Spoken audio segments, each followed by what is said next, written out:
Halo teman-teman, perkenalkan nama saya Melan Edireni Refutu dengan NIM 202145002. Di sini saya membuat video tentang implementasi nilai-nilai Pancasila pada profesi atau pekerjaan. Sebelum masuk pada pembahasan, di sini saya hanya memberitahu kalau sekarang saya sedang menempuh perkuliahan di Universitas Petimura pada program studi Administrasi Pendidikan. Kenapa saya memilih masuk pada program studi administrasi pendidikan? Karena saya ingin menjadi seorang konsultan pendidikan di mana saya mau membantu teman-teman pelajar yang mau melanjutkan studi ke jenjang berikutnya. Apa saja sih peran dan tanggung jawab sebagai konsultan pendidikan itu? Di sini ada beberapa peran dan tanggung jawab sebagai konsultan pendidikan yang saya paparkan, yaitu sebagai berikut. Peran dan tanggung jawab konsultan pendidikan. Yang pertama, memberikan gambaran rencana studi yang sesuai dengan tujuan dan target dari seseorang yang ingin melanjutkan studi.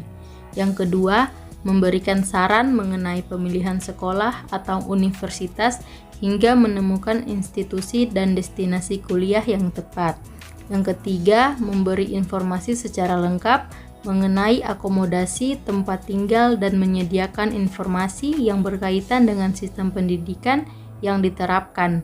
Dan yang keempat, membantu mengurus berbagai keperluan administrasi. Selanjutnya kita akan masuk pada pembahasan tentang implementasi nilai-nilai Pancasila pada profesi atau pekerjaan. Sila yang pertama yaitu ketuhanan yang Maha Esa. Berarti kita harus saling menghormati antar umat beragama, menghormati kebebasan orang menjalankan ibadah sesuai dengan agama dan kepercayaannya. Menghormati kebebasan orang merayakan hari besar keagamaan sesuai keyakinan dan kepercayaan mereka. Tidak memaksakan suatu agama dan kepercayaan kepada orang lain. Cara menerapkan sila pertama pada pekerjaan kita yaitu berdoa sebelum melakukan aktivitas dan juga menghormati agama orang lain atau rekan kerja kita, dan juga menghormati kebebasan rekan kerja kita menjalankan ibadah atau merayakan hari besar keagamaan mereka sesuai dengan agama dan keyakinan mereka.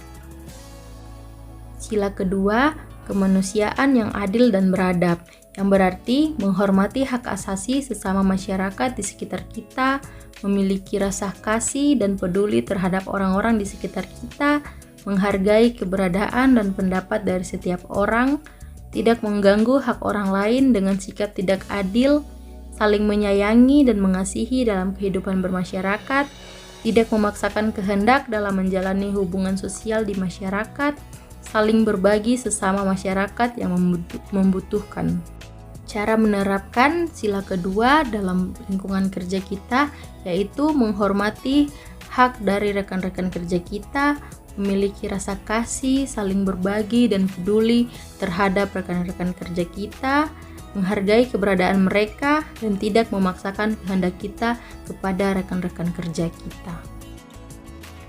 Sila ketiga, Persatuan Indonesia, yaitu mengembangkan rasa cinta kepada tanah air dan bangsa, mengembangkan rasa kebanggaan berkebangsaan dan bertanah air Indonesia, memelihara ketertiban dunia yang berdasarkan kemerdekaan, perdamaian abadi, dan keadilan sosial, mengembangkan persatuan Indonesia atas dasar Bhinneka Tunggal Ika, memajukan pergaulan demi persatuan dan kesatuan bangsa. Cara menerapkan sila ketiga dalam lingkungan kerja kita yaitu memelihara ketertiban di lingkungan kerja kita dengan mentaati peraturan yang telah dibangun bersama, dan kemudian mengembangkan persatuan Indonesia dengan cara bergaul tanpa membeda-bedakan antara ras, suku, dan agama. Sila keempat, kerakyatan yang dipimpin oleh hikmat kebijaksanaan dalam permusyawaratan perwakilan, yaitu tidak boleh memaksakan kehendak kepada orang lain, mengutamakan musyawarah dalam mengambil keputusan untuk kepentingan bersama, musyawarah untuk mencapai mufakat diliputi oleh semangat kekeluargaan, menghormati dan menjunjung tinggi setiap keputusan yang dicapai sebagai hasil musyawarah, dengan itikat baik dan rasa tanggung jawab menerima dan melaksanakan hasil keputusan musyawarah. Di dalam musyawarah diutamakan kepentingan bersama di atas kepentingan pribadi dan golongan. Musyawarah dilakukan dengan akal sehat dan sesuai dengan hati nurani yang luhur. Cara menerapkan sila keempat dalam lingkungan kerja kita yaitu tidak boleh memaksakan kehendak kita kepada rekan-rekan kerja kita. Mengutamakan musyawarah dalam mengambil keputusan untuk kepentingan bersama. Seperti ada masalah tidak boleh diselesaikan dengan kekerasan, tetapi dengan musyawarah sehingga masalah itu diselesaikan dengan baik-baik. Dan juga menghormati dan menjunjung tinggi setiap keputusan yang dicapai sebagai hasil musyawarah, dan melaksanakan tugas dengan itikat baik dan rasa tanggung jawab.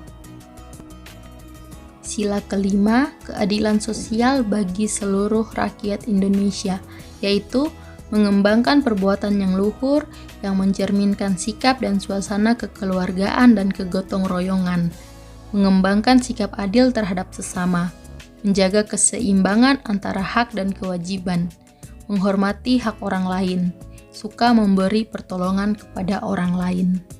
Cara menerapkan sila kelima dalam lingkungan kerja yaitu seperti ada kegiatan membersihkan lingkungan kantor, kita laksanakan dengan cara bergotong royong, dan juga kita harus bersikap adil terhadap sesama rekan kerja, dan juga menghormati setiap hak antar sesama rekan kerja, dan juga memberi pertolongan kepada rekan kerja kita yang membutuhkan bantuan.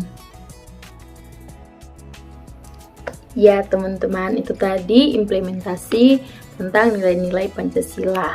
Sekarang saya akan membahas tentang nilai-nilai Pancasila yang menurut saya bergeser, yaitu sila yang pertama, ketuhanan yang Maha Esa, dan yang sila kelima, keadilan sosial bagi seluruh rakyat Indonesia. Seiring perkembangan zaman, penerapan Pancasila demi mewujudkan cita-cita bangsa dinilai mulai bergeser, yaitu sila yang pertama. Kenapa saya bilang sila pertama mulai bergeser? Karena akhir-akhir ini terjadi sikap intoleran yang sengaja dilakukan untuk memprovokasi kehidupan bangsa Indonesia yang sudah lama hidup dengan aman dan damai.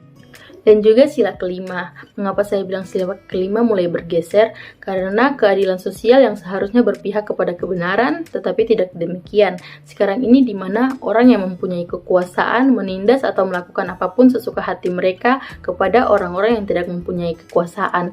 Dan sekarang ini banyak kita dapati di mana orang yang benar malah disalahkan dan orang yang salah malah dibenarkan. Pancasila sebagai identitas dan jati diri bangsa harus menjadi pondasi utama dalam memperjuangkan kepentingan nasional dan mewujudkan cita-cita para pendiri bangsa, sebagaimana tertuang pada sila ke-1 sampai sila ke-5 demi menjaga keutuhan NKRI. Itulah yang harus kita pertahankan untuk Indonesia yang lebih maju dengan hidup bergandengan tangan tanpa ada perpecahan di antara sesama umat dan bukan saling provokasi. Kemudian, keadilan sosial harus benar-benar berpihak kepada kebenaran. Nah teman-teman, mungkin itu saja paparan materi dari saya tentang implementasi nilai-nilai Pancasila. Saya berharap dari video ini menyadarkan kita bahwa Pancasila itu sangat penting. Maka itu kita selalu bergandengan tangan demi mewujudkan cita-cita bangsa yang aman dan damai.